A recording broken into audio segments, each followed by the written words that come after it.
ജീവിതത്തിലെ പല ഘട്ടങ്ങളിൽ കഷ്ടപ്പാടിലൊക്കെ പ്രാർത്ഥന മാത്രം മന്ത്രമായി ഉരുവിട്ട് അതിനെയെല്ലാം അതിജീവിച്ച് ഇവിടെ ശിരോവസ്ത്രത്തോടെ ഇരിക്കുന്ന ഈ ലോകം മുഴുവനും, പ്രത്യേകിച്ച് നമ്മുടെ നാട്ടിലും ഇന്ന് നമ്മൾ ആർജിച്ച ഈ പദവിയുടെ ഒക്കെ വലിയൊരളവ് അവകാശപ്പെടാമെങ്കിലും അതിനെക്കുറിച്ച് ഒന്നും ചിന്തിക്കാതെ കർമ്മത്തിൽ മാത്രം ഒഴുകി ജീവിക്കുന്ന പ്രിയപ്പെട്ട സിസ്റ്റേഴ്സിനോട് ഗോപിയേട്ടന് ഇത്രയൊക്കെ സംസാരിക്കാനും അവരെ ഇത്ര അധികം ആശ്വസിപ്പിക്കാനും സാധിച്ചു എന്നതാണ് എൻ്റെ സമാധാനം. ഗോപിയേട്ടൻ വരുന്നൊന്നും എനിക്കറിയില്ല, ആര് വരുന്നൊന്നും എനിക്കറിയില്ല, പക്ഷെ എനിക്ക് വരണമായിരുന്നു.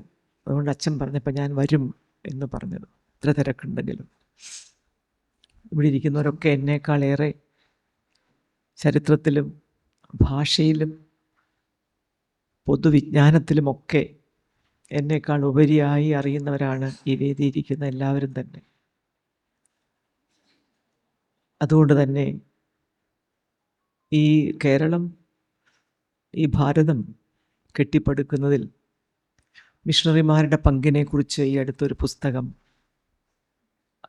വള്ളിക്കുന്ന് മോഹൻദാസ് അല്ലേ ഗോപിയേട്ട, അദ്ദേഹത്തിൻ്റെ വള്ളിക്കാവ് മോഹൻദാസ്, അദ്ദേഹത്തിൻ്റെ മിഷണറിമാരുടെ കേരളം, ആ പുസ്തകം ഒന്ന് വായിക്കുന്നത് നന്നായിരിക്കും. നമുക്ക് ഒന്നുമില്ലാതിരുന്ന ആ ഒരു കാലഘട്ടത്തിൽ എല്ലാത്തിൻ്റെയും അടിത്തറയായി അക്ഷരം എന്നൊന്ന് പഠിപ്പിക്കാനും വൃത്തിയും വെടുപ്പും ഈശ്വരഭക്തിയും ചിട്ടയും പഠിപ്പിക്കാൻ സാധിച്ച വിദ്യാഭ്യാസവും അക്ഷരാഭ്യാസവും അതുപോലെ തന്നെ പത്രങ്ങളും പ്രസിദ്ധീകരണങ്ങളും ഒക്കെ ഈ നാട്ടിൽ കൊണ്ടുവരികയും ഇവിടെ അത് പ്രചാരത്തിലാക്കുകയും ഒക്കെ ചെയ്തതിൻ്റെ ചരിത്രം അതിലുണ്ട്. അതുകൊണ്ട് ഗോപിയേട്ടൻ പറഞ്ഞത് വളരെ ശരിയാണ്. ഇതൊക്കെ മാഞ്ഞു പോവും.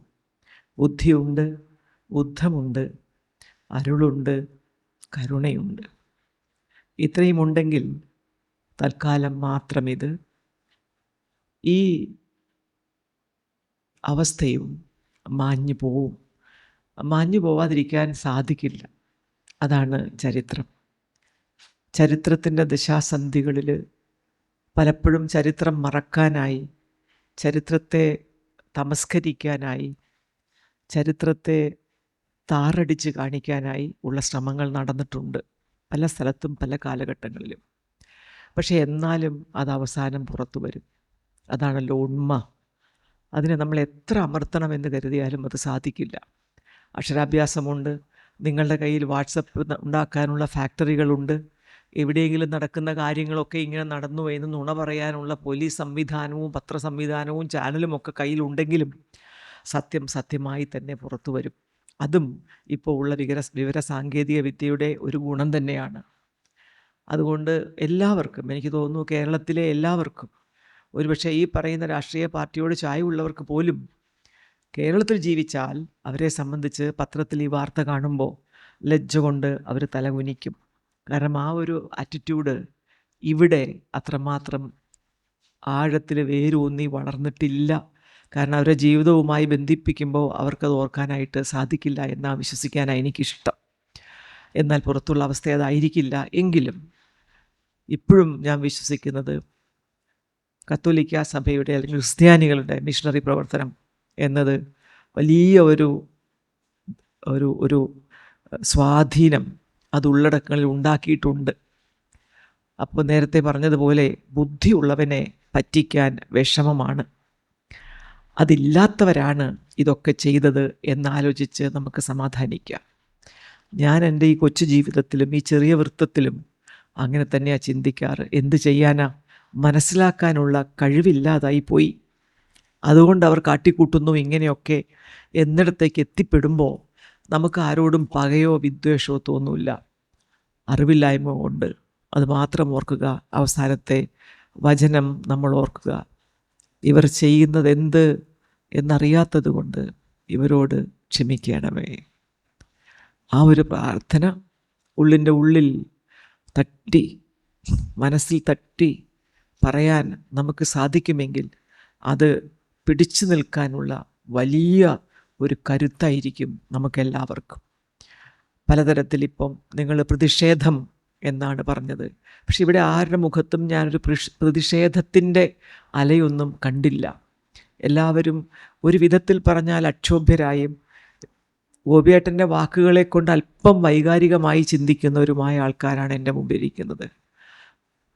അത് മാറിപ്പോവും, ഈ സന്ധിയും മാറിപ്പോവും എന്ന് തന്നെയാണ് വിശ്വാസം.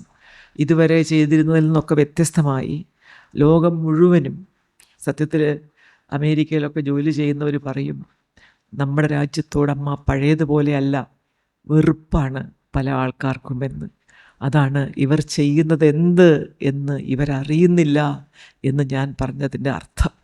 ലോകം മുഴുവനും അപലപിക്കുകയാണ്. അതുകൊണ്ട് നിങ്ങളോടൊപ്പം, അല്ലെങ്കിൽ നമ്മളോടൊക്കെ ഒപ്പം ലോകം മുഴുവനുമുണ്ട് എന്ന് മനസ്സിലാക്കുക. ഇവർ ചെയ്യുന്നത് എന്തെന്നറിയാത്തത് കൊണ്ട് ഇവരോട് ക്ഷമിക്കണമേ എന്നൊരു പ്രാർത്ഥനയോടുകൂടി നിങ്ങൾക്കെല്ലാം, ഇവിടെ ഇരിക്കുന്ന എല്ലാവരും, ഒരു ആശ്വാസത്തിൻ്റെ ലേപനം നിങ്ങളിൽ പുരട്ടട്ടെ എന്ന് ആത്മാർത്ഥമായി ആഗ്രഹിച്ചുകൊണ്ട് എൻ്റെ വാക്കുകൾ നിർത്തുന്നു.